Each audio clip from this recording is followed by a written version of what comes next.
کر آئے گا۔ اب اس قوم کی اللہ نے صفات کو بیان کیا ہے کہ اس قوم کی صفات کیا ہیں۔ یہ چند صفات سن لیجئے اور شاید میری مجلس کا حاصل یہی بات ہو۔ یحبہم، سب سے پہلی صفت ان کی یہ ہے، اللہ اکبر، یحبہم، اللہ ان سے محبت کرتا ہوگا۔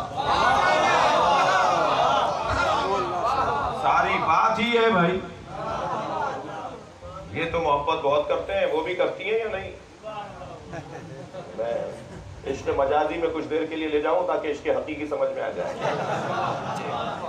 یہ اللہ نے عشق مجازی رکھا ہی اس لیے ہے تاکہ عشق حقیقی سمجھ میں آ جائے۔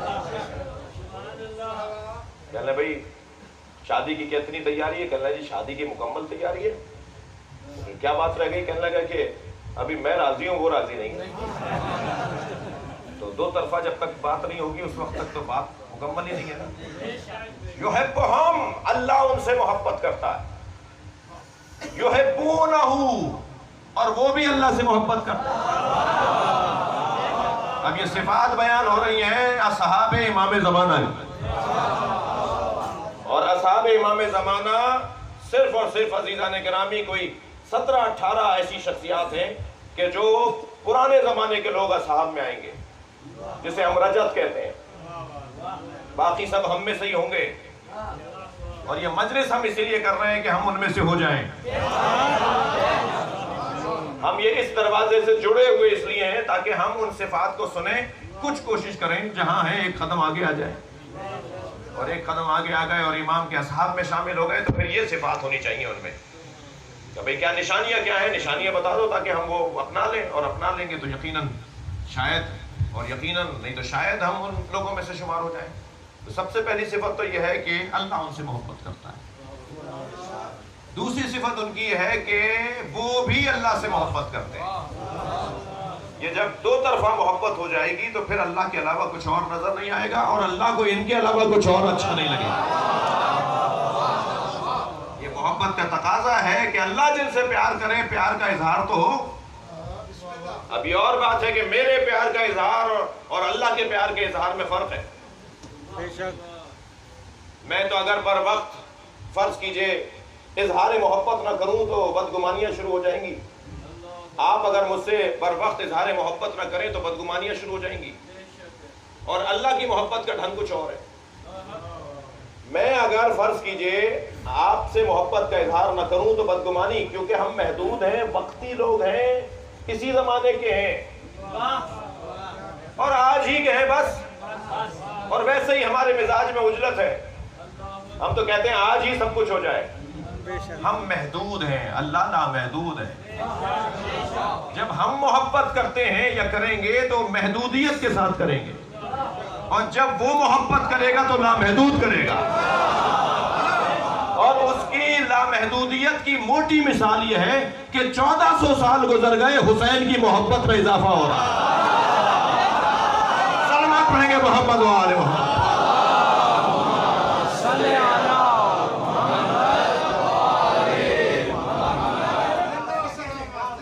پہلے 100 سال تک تو امام حسین کی قبر بھی نہیں بنی تھی، مزار نہیں بنا تھا۔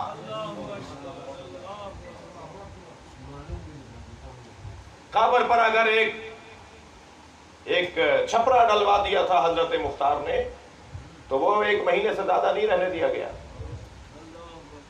اگر قبر پر امام صادق نے ایک چھپرا ڈلوایا تھا تو وہ 1 سال سے زیادہ نہیں رہنے دیا گیا۔ 1 سال تک تو امام حسین کی یاد محدود، اتنی محدود تھی کہ کان میں بتایا جاتا تھا کہ آج امام کا ذکر ہوگا، ہمارے گھر آ جانا، اور خبردار کسی اور کو پتہ نہ چل جائے، مخبری نہ ہو جائے۔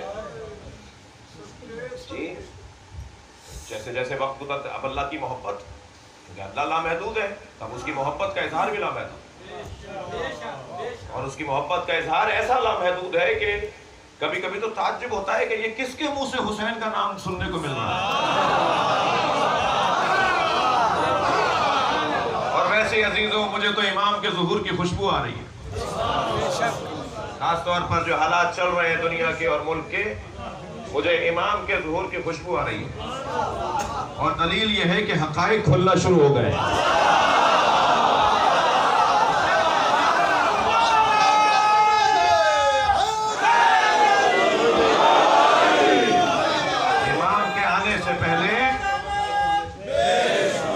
امام کی آمد سے پہلے، امام کے ظہور سے پہلے کی جو نشانیاں ہیں ان میں سے ایک نشانی یہ ہے کہ حقائق کھلنا شروع ہو جائے. اور کبھی بھی مصیبت آئے نا، میں ان بچوں کو جو کم سن مجھے نظر آ رہے ہیں ان سے کہوں کبھی کوئی مصیبت آئے تو جلدی پریشان نہیں ہوا کرو، ہمارا کوئی وارث ہے. صلوات پڑھیں گے امام کی ذات پر.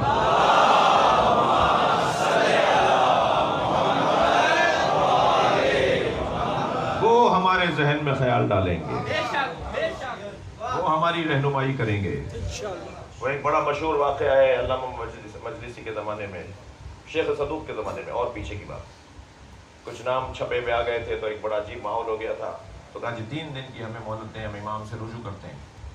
3 دن کے بعد امام نظر آ گئے اور امام نے بتایا کہ وہ سانچے بنائے ہوئے ہیں، وہ انار پہ سانچا چڑھا دیتے ہیں تو اس پہ وہ انار پہ نام چھپ جاتا ہے. تو یہ کوئی معجزہ نہیں ہو رہا ہے، یہ کام ہو رہا ہے.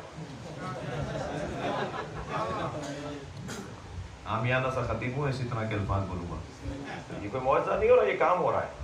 تو جب یہ حضرت نے بتا دیا تو انہوں نے کہا مولا آپ نے 3 دن کے بعد ہمیں کیوں بتایا؟ حضرت نے فرمایا تم نے 3 دن کی مہلت کیوں لی تھی؟ صلوات پڑھیں گے محمد و آل محمد.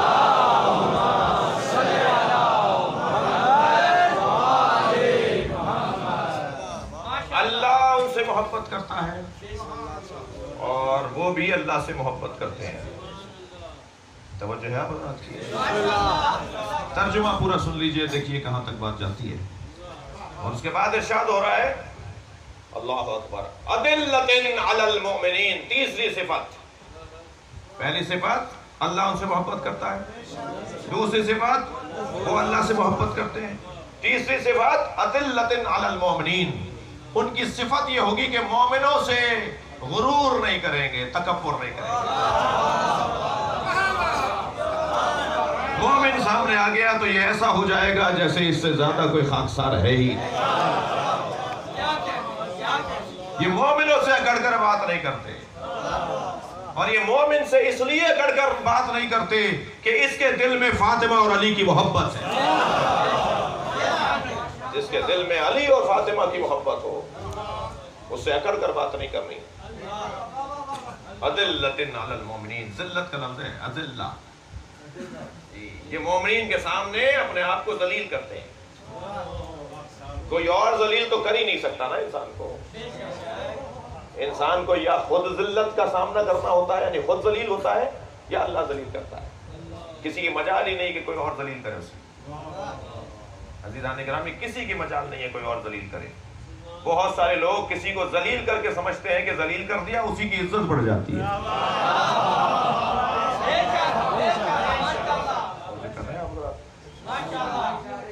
اذلۃ علی المؤمنین اعزۃ علی الکافرین. چوتھی صفت دقت ہے آپ حضرات کی. اعزۃ علی الکافرین، اور کافروں سے اکڑ کر بات کرتے ہیں. کافروں سے اکڑ کر بات کرتے ہیں. چوتھی صفت. ایسا نہیں ہے کہ نہیں یہ منکسر ہیں، خاکسار ہیں، انکساری کرتے ہیں، ان کی مزاج کا حصہ ہو گیا ہے. کسی چیز کو بھی میرے بچوں جوانوں عادت نہ بنانا. کسی چیز کو بھی عادت نہ بنانا. اگر جملہ سخت ہونے کا خوف ہے، حتیٰ عبادتوں کو عادت نہ بنانا. جو لوگ عبادتوں کو عادت بنا لیتے ہیں وہی تو اعتراض کرتے ہیں کہ 2 رکعت کیوں، یہ صبح کی نماز اونچی آواز میں کیوں، ظہر کی نماز دھیمی آواز میں کیوں. ہم تو نہیں مانتے، یہ محلہ مولویوں کی بنائی ہوئی باتیں. جو عادت بنا لے عبادت کو پھر وہ کیوں کہتا ہے، اللہ کی بندگی نہیں کرتا. ایک بھائی آیا ہے مثال کراچی سے، ایک بھائی اسلام آباد میں رہتا ہے. دونوں کے ماں باپ ایک ہیں، نماز ظہر پڑھنے کے لیے مصلی بچھا کے کھڑے ہوئے. جی 1-2 رکعت پڑھ رہا ہے، 1 4 رکعت پڑھ رہا ہے. کیوں 1-2 رکعت پڑھے اور 1 4 رکعت پڑھے؟ اس لیے کہ اللہ کا حکم ہے. اب یہ نہیں کہو جہاز سے آئے کوئی تکلیف نہیں ہوئی. کوئی پوچھے نا جن کے جہاز گر گئے کہ تکلیف کتنی ہوتی ہے. جو جہاز گر جاتے ہیں اور جہاز گرنے کا وہ تکلیف کچھ بدن کی تکلیف مراد تو نہیں ہے. اللہ ہر اعتبار سے تمہیں اپنی عبادت کے حوالے سے عسر اور حرج میں نہیں رکھنا چاہتا. جو جہاز گرنے کی ٹینشن ہے، مجھے خوف ہے، کچھ بھی ہو سکتا ہے نا. سفر ہے، تو ذہنی مسئلہ تو یہاں اس سے زیادہ دگنا ہے. وہ جو زمینی سفر کر کے آتے اس میں جو ذہنی تناؤ تھا اس میں تو اس سے زیادہ ہے. تو یہ کون سی بات ہوئی کہ جس جہاز میں آئے ہوں کو تھکن نہیں ہوئی؟ تو یہ تو حکمت میں نے تلاش کر لی اور خود سے سوچ رہا ہوں. سارے حکمتوں پر بڑی حکمت، اگر مجھے کسی شرعی مسئلے کی حکمت نہ پتا ہو اور مجھے سمجھ میں نہ آ رہی ہو، اگر پتا بھی ہو اور وہ مجھے ہضم نہ ہو رہی ہو، سمجھ میں نہ آ رہی ہو، تو ساری حکمتوں پر ایک حکمت یہ حکم الہی ہے بس. معصوم کا حکم ہے، معصوم نے فرمایا ہے، ختم بات. اتنا تو پوچھنے کا حق ہے مجھے مولانا سے کہ مولانا یہ حدیث کہاں ہے. مگر جب یہ پتہ چل جائے کہ حدیث کسی معتبر کتاب میں تو پھر حق نہیں ہے علی پر اعتراض کرنے کا. صلوات پڑھیں گے محمد و آل محمد.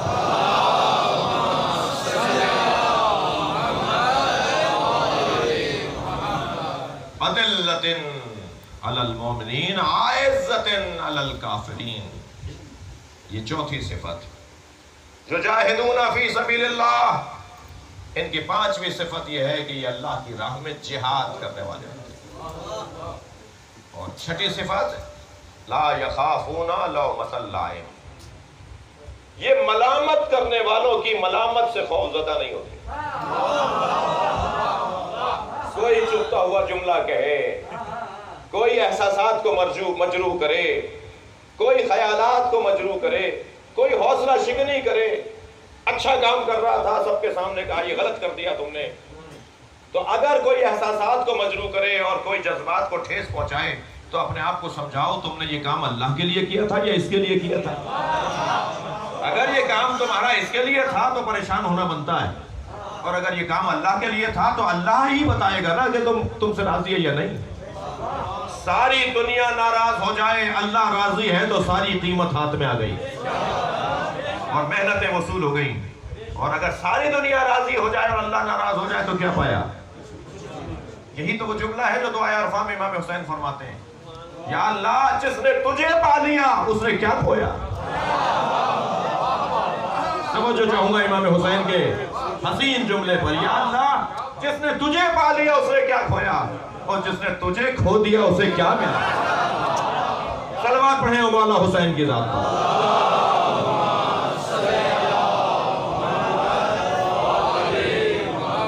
لا یخافون لومۃ لائم. انسان کو اپنا ضمیر مطمئن کرنا چاہیے، اپنے آپ کو جواب دینے کے لیے جواب ہونا چاہیے. لوگوں کے راضی یا ناراضی کی ناراضگی کوئی علت نہیں ہے. میرا رب مجھ سے راضی ہو، میرا مولا مجھ سے راضی ہو جائے، میرا امام مجھ سے راضی ہو جائے. اور اندر سے آواز آتی ہے نا، اندر سے ایک آواز آتی ہے، ضمیر کی آواز آتی ہے، صحیح کیا ہے. بس اگر ضمیر مطمئن ہے، اپنے آپ کو مطمئن کر لیا تو پھر وقت لگے گا دوسرے بھی مطمئن ہو جائیں گے. عجلت کیونکہ ہمارے مزاج میں ہے، معاف کیجیے گا، اللہ نے ہمیں عجول بنایا ہے. خلق الانسان عجولا، انسان کو عجلت پسند بنایا گیا. تو ہمارے مزاج میں کیوں ہم فوراً نتیجہ چاہتے ہیں، فوراً رزلٹ چاہتے ہیں، جبکہ معاملہ کچھ اور ہے. وقت لگے گا، بہت سے لوگ سمجھیں گے، کوئی وقت گزرے گا تو بات روشن ہو جائے گی. اپنے